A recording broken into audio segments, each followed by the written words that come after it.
আপনি যদি আগামী 10 মিনিটের মধ্যে মারা যান, যদি মালাকুল মউত আপনার সামনে চলে আসে, আপনি কি মৃত্যুর জন্য প্রস্তুত আছেন কিনা?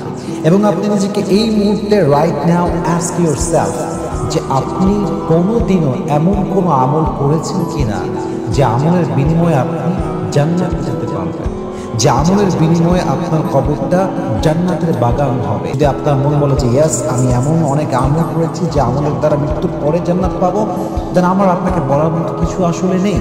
বাট যদি মন বলে যে না, আমি তো এমন কোনো আমল করি নাই যে আমলের দ্বারা আমার জান্নাত অবধারিত হবে, সো আপনি মানুষকে চিট করার টাইম পান কেমন? আপনি মানুষকে ধোঁকা দেওয়ার চিন্তা করেন কেমন করে? আপনি মানুষকে বদনাম করার চিন্তা করেন কেমন করে? আপনি মানুষকে ছোট করে কথা বলেন কেমন করে? আপনি মানুষের নামে অপরের কাছে গীবত করেন কেমন করে? আপনি জানেন না আপনি জান্নাতে না জাহান্নামে, আপনি জানেন না যে আপনি এমন কোনো ভালো আমল করেছেন কিনা যার থ্রুতে, যার ওয়াসিলাতে আপনি জান্নাতে যাবেন, অথচ আপনি সারাদিন ব্যস্ত গীবত নিয়ে, বদনাম নিয়ে, চগলখড়ি নিয়ে, এবং কাকে ছোট করা যায়, কাকে বদনাম করা যায়, কাকে হিংসা করা যায়, এই নিয়ে আপনি ব্যস্ত। অথচ এটা আপনার সবচেয়ে গুরুত্বপূর্ণ দায়িত্ব যে আপনি মৃত্যু নিয়ে ভাববেন।